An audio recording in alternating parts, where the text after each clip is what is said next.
ناظرین السلام علیکم ورحمۃ اللہ وبرکاتہ۔ میزبانی خدا پروگرام لے کر میں نصیر اعظمی آپ کی خدمت میں پھر حاضر ہوں۔ 10ویں ماہ مبارک رمضان ہے۔ آج کا دن یوم وفات حضرت خدیجہ الکبریٰ سلام اللہ علیہا ہے، لہذا سب سے پہلے تو میں امام عصر عجل اللہ تعالیٰ فرجہ الشریف کی بارگاہ میں اور پھر تمام عزاداروں کی بارگاہ میں ہدیہ تسلیت عرض کرتا ہوں اور تعزیت پیش کرتا ہوں۔ ناظرین، پروگرام اپنی ترتیب کے اعتبار سے شروع ہوگا۔ یومیات دعا، پھر اس کی وضاحت مولانا فرمائیں گے اور پھر سوال جواب کا سلسلہ شروع ہوگا، لہذا آپ آمادہ ہو جائیے۔ سوالات اپنے ذہن میں آپ رکھیے، لیکن پہلے مولانا جو دعا پڑھ رہے ہیں اسے سنیے، اس کی وضاحت مولانا فرمائیں گے اسے سنیے، اس کے بعد آپ کال کیجیے گا تو ہم آپ کے سوالات انشاءاللہ لیں گے۔ ہمارے درمیان روزانہ حجت اسلام والمسلمین الحاج مولانا سید روح ظفر رضوی صاحب قبلہ حاضر رہتے ہیں۔ اپنی مصروفیات کے باوجود زینبیہ چینل کے اس خصوصی پروگرام میں وہ آپ کے مسائل کے حل کے لیے آج بھی موجود ہیں۔ آئیے ہم آپ سب کی طرف سے اور اپنی طرف سے مولانا کا زینبیہ اسٹوڈیو میں استقبال کرتے ہیں۔ مولانا السلام علیکم ورحمۃ اللہ۔ وعلیکم السلام ورحمۃ اللہ۔ حضور، آج بی بی خدیجہ الکبریٰ سلام اللہ علیہا کی وفات کے موقع پر ہم آپ کی خدمت میں بھی تسلیت عرض کرتے ہیں اور پروگرام دعا سے شروع ہوگا۔ آج 10ویں ماہ مبارک رمضان کی دعا۔ تعزیت پیش کرتے ہیں اپنے زمانے کے امام کی خدمت میں اور ان کے ذریعے سے سرکار رسالت مآب اور آل رسالت مآب کی خدمت میں اس غم کی، اس مصیبت کی تعزیت پیش کرتے ہیں اور دعا کرتے ہیں کہ ام المومنین کے صدقے میں ہم سب کو نجات حاصل ہو اور ہمارے اعمال قبول ہوں۔ اللہم صلی علی محمد وآل محمد۔ بسم اللہ الرحمن الرحیم۔ اللہم اجعلنی فیہ من المتوکلین علیک واجعلنی فیہ من الفائزین لدیک واجعلنی فیہ من المقربین الیک باحسانک یا غایۃ الطالبین۔ خدا کی بارگاہ میں دعا ہے آج، اے خدا ہمیں اس ماہ مبارک رمضان میں اپنے اوپر توکل کرنے والوں میں قرار دے، جو تجھ پر توکل اور بھروسہ کرتے ہیں ان میں قرار دے، اور خدایا اس ماہ مبارک رمضان میں ہمیں کامیاب فائزین میں قرار دے، تیرے نزدیک جو فائز ہیں، جو کامیاب ہیں، اور ہمیں جو تیری بارگاہ میں قریب ہیں، مقربین ہیں، ان میں سے قرار دے۔ تیرا احسان، یقیناً تیرا احسان ہے اور تو تمام طلب کرنے والوں کی انتہا ہے۔ آج کی اس دعا میں سب سے پہلے دعا یہی ہے خدا کی بارگاہ میں، خدایا ہمیں توکل کرنے والوں میں قرار دیں، متوکلین میں قرار دیں، کہ جو اللہ پر بھروسہ کرتے ہیں۔ قرآن مجید کی آیتوں میں یہ ایک اہم خاص اور صفت کو بیان کیا گیا ہے کہ مومنین کی صفت یہ ہے کہ وہ اللہ پر توکل کرتے ہیں۔ وَعَلَى اللَّهِ فَلْيَتَوَكَّلِ الْمُؤْمِنُونَ، اللہ پر بھروسہ کرتے ہیں۔ اور ہے بھی ایسا کہ جو خدا پر بھروسہ کرتا ہے تو خدا اس کے لیے کافی ہوتا ہے۔ ان اللہ یرزق من حیث لا یحتسب کس کے لیے ہے؟ جو اللہ پر بھروسہ کرتے ہیں۔ یقیناً خدا پر بھروسہ کرنا، توکل کرنا، اس کے بہت فوائد ہیں، بہت اس میں انسان کے لیے اسی دنیا میں منافع ہے، فائدہ ہے، اس سے غافل نہیں ہونا چاہیے۔ صاحبان توکل کو خداوند عالم نے اپنی بارگاہ میں عظیم درجہ عطا کیا ہے۔ توکل کرنا ہر چیز سے نجات ہے، ہلاکت سے نجات ہے کہ اگر انسان خدا پر توکل کرے۔ سرکار سید الشہداء حضرت امام حسین علیہ السلام کی خدمت میں ایک اعرابی آیا اور اس نے کہا کہ میں یہ تو سوچتا ہوا، یہ تلاش کرتا ہوا آیا کہ جو سب سے کریم ہے اس کی بارگاہ میں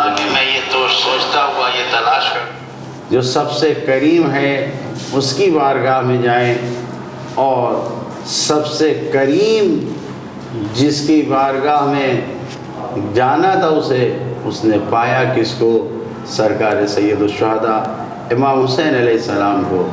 آپ کی خدمت میں پہنچا اور پوچھنے کے بعد اس نے اپنے مدعا کو رکھا۔ امام نے کہا کہ میں تجھ سے 3 سوال کروں گا اور تیرے سوال کا جواب دوں گا۔ اس نے کہا کہ میرے اوپر میرے ذمے ایک دیت ہے، مجھے اس دیت کو ادا کرنا ہے۔ امام نے کہا اگر تو میرے ایک سوال کا جواب دے گا میں 1/3 تیرے دیت کو ادا کر دوں گا، دوسرے کا جواب دے گا 2/3، تیسرے کا جواب دے گا تو مکمل ادا کر دوں گا۔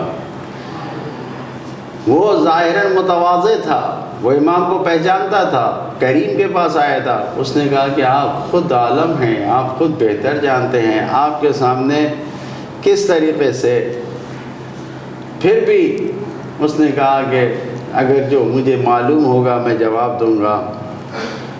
امام نے فرمایا کہ میرے جد اعلیٰ نے فرمایا ہے، نبی کریم نے فرمایا کہ المعروف بقدر المعرفت، جتنی معرفت ہوگی اتنا ہی زیادہ انسان کو کے ساتھ نیکی کی جائے گی۔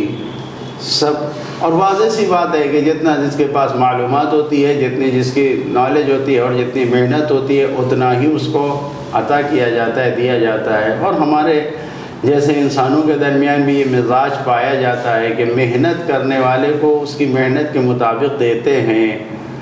ایک مزدور جو سر پہ بوجھ اٹھا رہا ہے، ایک مزدور جو اینٹوں کو پتھروں کو اٹھا رہا ہے، اس کو جو تنخواہ اور مزدوری دی جاتی ہے وہ مزدوری اس انجینئر کی نہیں ہے کہ جو انسان اس کو کھڑے ہوئے ڈائریکشن دے رہا ہے۔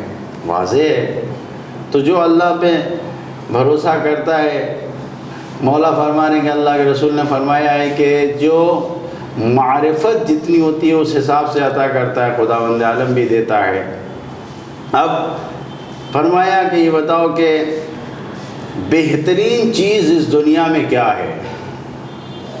بہترین چیز کو جب پوچھا تو اسی روایت میں ہے کہ اس نے یہ کہا کہ بہترین چیز جو خداوند عالم نے رکھا ہے وہ اللہ پر ایمان ہے، رسول پر ایمان ہے، خدا پر ایمان رکھنا ہے۔ امام نے فرمایا، برحق فرمایا کہ اللہ اور رسول اور آل رسول پر ایمان رکھنا یہ بہترین چیز ہے دنیا کی، اس سے بہتر کوئی چیز نہیں ہے دنیا میں۔ پھر دوسرا سوال پوچھا کہ بتاؤ انسان کی زینت کیا ہے؟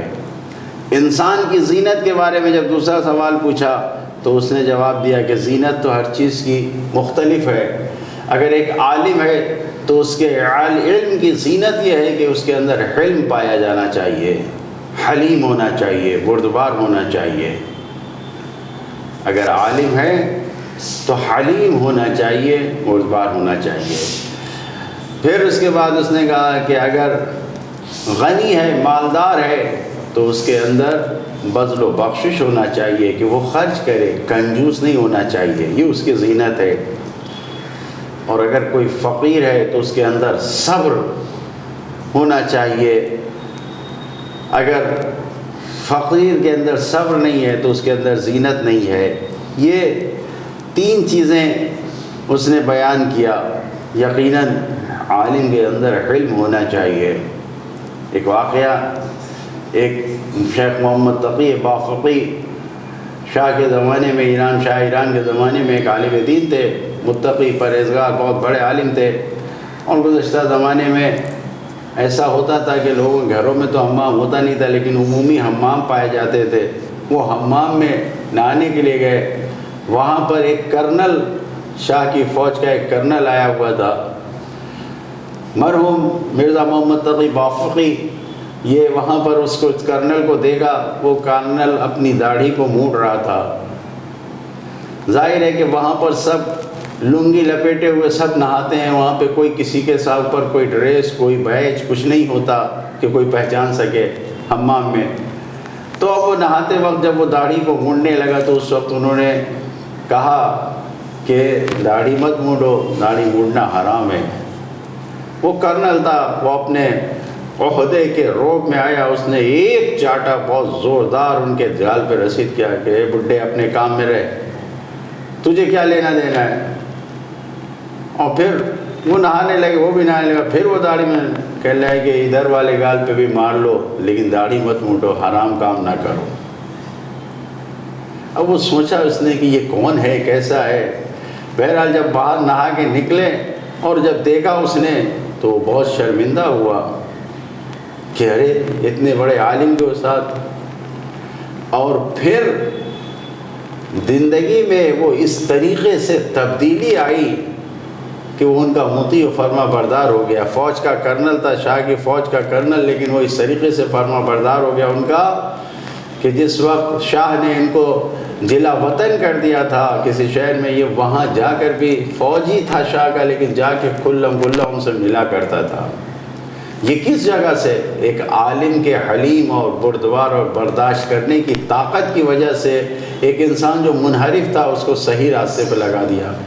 یقیناً وہ صرف اس عالم کی محبت اس کرنل کے دل میں نہیں آئی، بلکہ وہ جو ایک مزاج تھا، آمرانہ مزاج، ظالمانہ مزاج جو شاہ کی فوج کے کرنلز کا تھا، اس کرنل کا مزاج بدل گیا۔ وہ باوجود ہے کہ کرنل تھا لیکن لوگوں کے درمیان وہ نرمی سے پیش آتا تھا، لوگوں کے ساتھ محبت سے پیش آتا تھا۔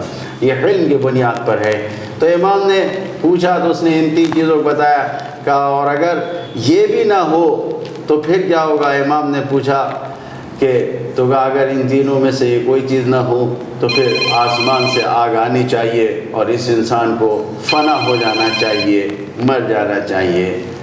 امام نے مسکرا کر کہا تو نے 2 جواب دے دیا، کال لینے پھر آگے۔ ہلو ہلو ہلو، السلام علیکم۔ جی علیکم السلام۔ جی ذرا یہ سوال بتائیے کہ ہم نماز ہم نے وضو، ہیلو جی آواز آ رہی ہے؟ جی آ رہی ہے، آپ پوچھیے۔ ہاں، ہم نے ظہر اثر کی نماز پڑھ لی جی اور ہمیں بعد میں اثر کی جب نماز ہم نے کمپلیٹ کر لی تو ہمیں یہ پتہ چلا کہ ہم نے وضو شاید نہیں کرا ہے۔ ٹھیک، جی، تو اس صورت میں کیا کرا جائے؟ نماز دوبارہ پڑھی جائے کہ؟ ٹھیک اور جی دوسرا سوال۔ دوسرا سوال یہ ہے کہ روزے میں بچے نے کچھ کھا لیا، جی ہاں، اور وہ ایک بار کھا لیا تو وہ ہم نے بتا دیا کہ بیٹا تمہارا روزہ تھا، تو وہ اس ٹائم فوراً منہ میں سے مطلب سوکھ لیا اور کلی کر لی۔ پھر شام میں بالکل روزے کے ٹائم، بالکل روزہ افطار کا ٹائم تھا تو کوئی چیز اٹھا کے پھر منہ میں ڈال لی انہوں نے۔ ٹھیک جی، تو پھر ہم نے کہا بیٹا تمہارا روزہ ہے، تو بولے ممی آج پتہ نہیں کیا ہو رہا ہے، اور وہ جو تھی وہ پھر سر کلی کر دی۔ تو اس صورت میں کیا روزہ ہوگا یا مستحب روزہ تھا؟ مطلب واجب نہیں تھا، مستحب روزہ۔ اچھا ٹھیک ہے، اور کوئی سوال؟ نہیں، بس سوال کے بعد جواب جلدی دے دیجیے ذرا ہمیں۔ ٹھیک ہے ٹھیک ہے ٹھیک ہے، انشاءاللہ مولانا آپ کو جواب دیتے ہیں۔ بہتر، خدا حافظ۔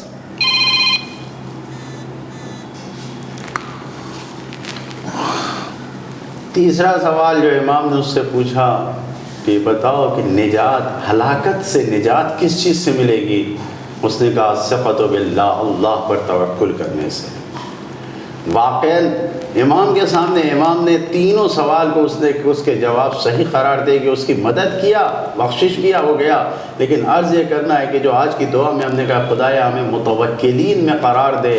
توکل ایک ایسی نعمت ہے کہ جو تمام ہلاکتوں سے نجات دلاتی ہے۔ توکل ایسی نعمت ہے۔ توکل کا مطلب ہی یہ ہوتا ہے کہ انسان اپنے امور کو خدا کے حوالے کر دے۔ کس طریقے سے؟